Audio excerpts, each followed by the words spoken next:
Praise the lord. ಕ್ರಿಸ್ತೇಸುವಿನ ಜೀವವುಳ್ಳ ನಾಮದಲ್ಲಿ ನಿಮ್ಮೆಲ್ಲರಿಗೂ ನಮ್ಮ ಜೀಸಸ್ ಲವ್ಸ್ ಪ್ರೇಯರ್ ಮಿನಿಸ್ಟ್ರೀಸ್ ಮೂಲಕ ವಂದನೆಗಳನ್ನ ಸಲ್ಲಿಸ್ತಾ ಇದ್ದೇನೆ. ಹೇಗಿದ್ದೀರಿ? ಎಲ್ಲರೂ ಕ್ಷೇಮವಾಗಿದ್ದೀರಿ ಎಂಬುದಾಗಿ ನಂಬಿ ನನ್ನ ಕರ್ತನಲ್ಲಿ ಸಂತೋಷವುಳ್ಳವಳಾಗಿದ್ದೇನೆ. ಆಮೇನ್. ದೇವರು ನಮ್ಮ ಮೇಲೆ ತೋರಿದಂತ ಆತನ ದಯೆಗಾಗಿ, ಕೃಪೆಗಾಗಿ ದೇವರಿಗೆ ಸ್ತೋತ್ರವನ್ನು ಸಲ್ಲಿಸುತ್ತಾ ದೇವರು ಈ ದಿನ ನಮಗಾಗಿ ಏರ್ಪಡಿಸಿಕೊಟ್ಟಂತ ವಾಗ್ದಾನ ವಾಕ್ಯವನ್ನು ನಾವು ಧ್ಯಾನಿಸೋಣ. ಯಾಜಕ ಕಾಂಡ 19ನೇ ಅಧ್ಯಾಯ 14ನೇ ವಚನ. ನಿಮ್ಮ ದೇವರಿಗೆ ಭಯ ಭಕ್ತಿಯಿಂದ ನಡೆದುಕೊಳ್ಳಬೇಕು. ಆಮೇನ್. ಹೌದು ಪ್ರಿಯರೇ, ನಮ್ಮ ದೇವರಿಗೆ ನಾವು ಭಯ ಭಕ್ತಿಯಿಂದ ನಡೆದುಕೊಳ್ಬೇಕು. ಎಲ್ಲಿ ಭಯ ಅನ್ನುವಂಥದ್ದಿರುತ್ತೋ ಅಲ್ಲಿ ಭಕ್ತಿ ಆಟೋಮೆಟಿಕ್ ಆಗಿ ನಮ್ಮಲ್ಲಿ ಬಂದು ಬಿಡುತ್ತೆ. ದೇವರನ್ನ ಮಹಿಮೆ ಪಡಿಸ್ಬೇಕೆಂಬುದಾಗಿ, ದೇವರ ಹೇಳಿದ ಪ್ರಕಾರ ನಾವು ನಡೆದುಕೊಳ್ಬೇಕೆಂಬುದಾಗಿ, ಆತನ ಸಾಕ್ಷಿಯಾಗಿ ನಾವು ಇರಬೇಕು, ಆತನಿಗೋಸ್ಕರ ನಾವು ಜೀವಿಸಬೇಕು, ಆತ ನಮ್ಮ ಮೇಲೆ ಇಟ್ಟಂತ ಉದ್ದೇಶವನ್ನು ನಾವು ಅರಿತುಕೊಳ್ಬೇಕು, ಆತನು ತಿಳಿಸಿದಂತ ಆತನ ಚಿತ್ತದ ಪ್ರಕಾರ ನನ್ನ ಜೀವನ ಇರಬೇಕು ಎಂಬುದಾಗಿ ನಾವು ಬಯಸ್ತೇವೆ. ಯಾವಾಗ ಗೊತ್ತಾ? ದೇವರ ಮೇಲೆ ನಮಗೆ ಭಯ ಅನ್ನುವಂಥದ್ದಿರುವಾಗ ಭಕ್ತಿ ನಮ್ಮಲ್ಲಿ ಬರುತ್ತೆ. ಕೆಲವೊಬ್ಬರಿಗೆ ಭಕ್ತಿ ಇರುತ್ತೆ, ಆದರೆ ದೇವರ ಭಯನೇ ಇರೋದಿಲ್ಲ. ಭಕ್ತಿ ವೇಷದ ಭಕ್ತಿ ರೂಪದಲ್ಲಿ ದೇವಸಂಧಾನಕ್ಕೆ ಹೋಗ್ತಾರೆ, ಬರ್ತಾರೆ, ಆದರೆ ತನ್ನ ಇಷ್ಟ ಸಂಬಂಧವಾಗಿ ಜೀವಿಸ್ತಾರೆ. ದೇವರಂದ್ರೆ ಭಯ ಇಲ್ಲ, ಬರೀ ಭಕ್ತಿ. ಆ ಭಕ್ತಿ ಯಾವ ಪ್ರಯೋಜನಕ್ಕೂ ಕೂಡ ಬರೋದಿಲ್ಲ. ಅದಕ್ಕೆ ದೇವರ ವಾಕ್ಯ ಹೇಳುತ್ತೆ, ಕೆಲವೊಬ್ಬರು ಭಕ್ತಿಯ ವೇಷವನ್ನು ಹಾಕೊಂಡಿದಾರಂತೆ. ಭಯ ಅನ್ನುವಂಥದ್ದು ನಮಗೆ ಬೇಕು. ದೇವರು ನನ್ನನ್ನು ನೋಡ್ತಾ ಇದ್ದಾರೆ ಅನ್ನುವಂಥದ್ದು ನಮ್ಮಲ್ಲಿ ಇರಬೇಕು. ಯಾವ ಮನುಷ್ಯರು ನೋಡ್ತಾರೋ ನೋಡಲ್ವೋ ಗೊತ್ತಿಲ್ಲ, ಆದರೆ ಪ್ರತಿ ಕ್ಷಣ ನಾವು ಮಾತಾಡೋದು, ನಾವು ಕೆಲಸ ಮಾಡುವಂಥದ್ದು, ಆಲೋಚನೆ ಮಾಡುವಂಥದ್ದು ಪ್ರತಿಯೊಂದು ಕೂಡ ನನ್ನ ದೇವರು ನೋಡ್ತಾ ಇದ್ದಾರೆ, ನನ್ನ ಕುಟುಂಬವನ್ನು ನೋಡ್ತಾ ಇದ್ದಾರೆ ಎಂಬುದಾಗಿ ಆ ಭಯದಲ್ಲಿ ನಮ್ಮನ್ನು ನಾವು ಸರಿಪಡಿಸಿಕೊಂಡು ತಪ್ಪುಗಳು ನಡೆದಾಗ ದೇವರ ಸಮ್ಮುಖದಲ್ಲಿ ಪಶ್ಚಾತ್ತಾಪ ಪಟ್ಟು ಆ ಭಯ ಮೂಲಕ ಬರುವಂಥ ಭಕ್ತಿಯ ಮೂಲಕವಾಗಿ ಪಶ್ಚಾತ್ತಾಪ ಹೃದಯದಿಂದ ಒಪ್ಪಿಸಿಕೊಟ್ಟು ನಮ್ಮನ್ನು ಸರಿಪಡಿಸಿಕೊಂಡು ಜೀವಿಸುವಂತ ಜೀವಿತ ನಮ್ದು ಹಾಕ್ಬೇಕು. ದೇವರ ಮೇಲೆ ಭಯ ಇದ್ರೇನೆ ಜ್ಞಾನವೂ ಕೂಡ ನಮ್ಮಲ್ಲಿ ಬರುತ್ತೆ. ಆಮೇನ್. ದೇವರ ವಾಕ್ಯ ಹೇಳುತ್ತೆ, ಯೆಹೋವನ ಮೇಲೆ ಭಕ್ತಿಯಿಂದಲೇ ಜ್ಞಾನ ನಮಗೆ.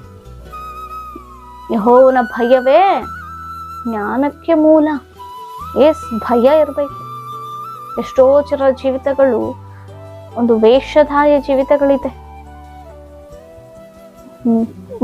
ಒಂದು ಮಾತಿಗೆ ಸಭೆಗಳಿಗೆ ಹೋಗ್ತಾರೆ, ಮಾತಿಗೆ ಪ್ರೇಯರ್ಗಳಿಗೆ ಕೂತ್ಕೊಂತಾರೆ, ಕುತ್ಕೊಂಡಿದೀನಿ ಅಂತ ಹೆಸರಿಗೆ, ಬಂದಿದ್ದಾರೆ ಪ್ರೇಯರ್ಗೆ ಅಂತ ಹೆಸರಿಗೆ. ಆದ್ರೆ ಅನೇಕರಲ್ಲಿ ದೇವರಂದ್ರೆ ಭಯ ಇಲ್ಲ ಪ್ರಿಯರೇ. ಪ್ರೇಗ್ ಬರ್ತಾನೆ ಕೆಲವೊಬ್ರು ದೂಷಿಸೋ, ಕೋಪ ಮಾಡಿಕೊಂಡು, ಒಬ್ಬರನ್ನ ಬೈದು ನೋಯಿಸಿ ಪ್ರೇಯರ್ ಅಟೆಂಡ್ ಆಗೋರು ಎಷ್ಟೋ ಜನರಿದ್ದಾರೆ. ಇನ್ನು ಕೆಲವೊಬ್ರು ಕುಡ್ದು ಪ್ರೇಯರಿಗೆ ಬರೋರು ಎಷ್ಟೋ ಜನರಿದ್ದಾರೆ. ಬರ್ತಾ ರೋಡಲ್ಲಿ ಸಿಗರೆಟ್ ಸೇದಿ ಬರೋರು ಪ್ರೇಯರ್ಗೆ ಅಟೆಂಡ್ ಆಗೋರು ಎಷ್ಟೋ ಜನರಿದ್ದಾರೆ ಪ್ರಿಯರೇ. ಅಂದ್ರೆ ಏನಂತ? ಭಯ ಇದೆ ಅಂತನಾ? ಯಾವ ಮಾತ್ರವಿಲ್ಲ. ಅಂತ ಸ್ಥಿತಿಯಲ್ಲಿ ನಾವೇನಾದ್ರು ಇದ್ದೀವಾ? ನನ್ನ ಕುಟುಂಬ ಏನಾದ್ರು ಇದೆಯಾ? ದೇವರು ನೋಡ್ತಾ ಇದ್ದಾರೆ. ವೇಷದ ಭಕ್ತಿಯನ್ನ ಹಾಕೊಂಡು ಕುತ್ಕೊಂಡ್ರೆ ಯಾವ ಪ್ರಯೋಜನ? ಇನ್ನು ಶಾಪಕ್ಕೇನೆ ಒಳಗಾಗ್ತಾ ಇದೆ ಪ್ರಿಯರೇ. ಜಾಗ್ರತೆ. ನಮ್ಮ ಕುಟುಂಬದಲ್ಲಿ ಅಂತವ್ರು ಇದ್ದಾರೆ, ಸರಿಪಡಿಸ್ಕೋಬೇಕು, ನಾವು ಅರ್ಥ ಮಾಡ್ಕೋಬೇಕು. ಭಯ ಜ್ಞಾನವನ್ನು ಹುಟ್ಟಿಸುತ್ತೆ. ಯಾವ ಸ್ಥಳದಲ್ಲಿ ಯಾವ ರೀತಿಯಲ್ಲಿರ್ಬೇಕು, ಹೇಗೆ ಪ್ರವರ್ತನೆ ಮಾಡಬೇಕು, ದೇವರು ನಮಗೆ ಆ ಜ್ಞಾನದ ಮೂಲಕ ತಿಳಿಸಿಕೊಡ್ತಾರೆ. ಅದಕ್ಕೆ ದೇವರು ಹೇಳ್ತಾ ಇರೋದು, ನೀವು ಭಯ ಭಕ್ತಿಯಿಂದ ನಡೆದುಕೊಳ್ಬೇಕು. ಯೆಹೋವನು ಹೇಳ್ತಾ ಇರೋ, ನನ್ನ ಕ್ರಿಸ್ತನು ಹೇಳ್ತಾ ಇರುವಂತ ಮಾತು.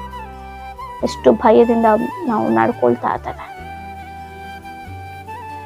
ಭಯ ಇಲ್ಲದೆ ಭಕ್ತಿ ಮಾಡಿದ್ರೆ ವ್ಯರ್ಥವೇ, ಯಾವ ಆಶೀರ್ವಾದಕ್ಕೂ ಕಾರಣವಲ್ಲ ಅದು.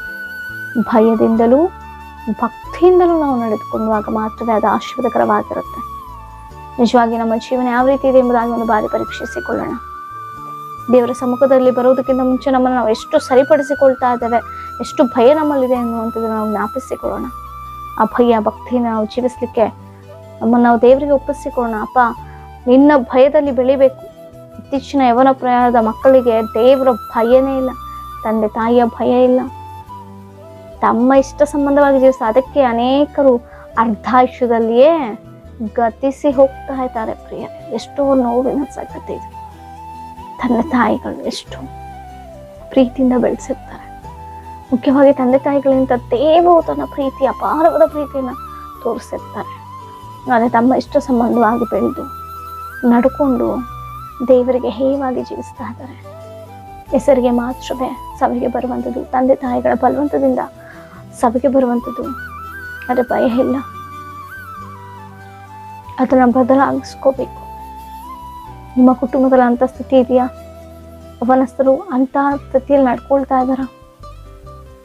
ದೇವರ ಭಯದಲ್ಲಿ ಬೆಳೆಯಲಿಕ್ಕೆ ಪ್ರಾರ್ಥನೆ ಮಾಡೋಣ. ದೇವರ ಬಳಿಯಲ್ಲೇ ಕೇಳೋಣ. ಜ್ಞಾನವನ್ನ ದೇವರು ಕೊಡ್ತಾರೆ. ಭಯದ ಮೂಲಕ ಜ್ಞಾನವನ್ನ ದೇವರು ಕೊಡ್ತಾರೆ. ಆಮೇಲೆ ಅಂತ ಒಂದು ಭಯ ಭಕ್ತಿ ಉಳ್ಳಂತ ದೇವಜನರಾಗಿ ನಾವು ಜೀವಿಸಬೇಕು. ದೇವರ ವಾಗ್ದಾನ ಮೂಲಕ ಪ್ರತಿಯೊಬ್ಬರನ್ನ ಹೆಚ್ಚಿಸಿ ತಮ್ಮ ಜೀವನದಲ್ಲಿ ಒಂದು ಬದಲಾವಣೆ ತರಲಿ ಎಂಬುದಾಗಿ ದೇವರಲ್ಲಿ ಪ್ರಾರ್ಥಿಸೋಳಾಗಿದ್ದೇನೆ. ವಾಕ್ಯದ ಮೂಲಕ ದೇವರ ಆಶ್ವಸಿಸಿ ಬಲಪಡಿಸಿ ನಡೆಸಲಿ. ನಿಮ್ಮ ಏನೇ ವಿಜ್ಞಾಪನೆಗಳಿದ್ರು ಕಮೆಂಟ್ಗಳ ಮೂಲಕ ತಿಳಿಸಿಕೊಡಿ. ನಿಮಗಾಗಿ ನಾವು ಪ್ರಾರ್ಥಿಸೋಣಾಗಿದ್ದೇವೆ. ಪ್ರಾರ್ಥನೆ. ಪರಿಶುದ್ಧನಾದಂಥ ದೇವರೇ ಸ್ತೋತ್ರ. ಭಯ ಭಕ್ತಿಯಿಂದ ನಡೆದುಕೊಳ್ಳುವಂತೆ ಸಹಾಯ ಮಾಡಿ. ಎಲ್ಲೂ ಕೂಡ ವೇಷಧಾರಿತ ಜೀವಿತ ಅಪ್ಪ ಇಲ್ಲದಂತೆ ಪ್ರತಿಯೊಬ್ಬನ ಈ ವಾಕ್ಯದ ಮೂಲಕ ಸರಿಪಡಿಸುವ ಸ್ವಾಮಿ ಜ್ಞಾನವನ್ನು ಒದಗಿಸಿಕೊಡು, ಸಹಾಯ ಮಾಡಿ. ಯೇಸುವಿನ ನಾಮದೆಲ್ಲವನ್ನು ಬೇಡಿದ್ದೆಲ್ಲವನ್ನು ಹೊಂದಿದ್ದೇವೆ ಪರಲೋಕದ ತಂದೆಗೆ. ಆಮೇನ್. Praise the lord.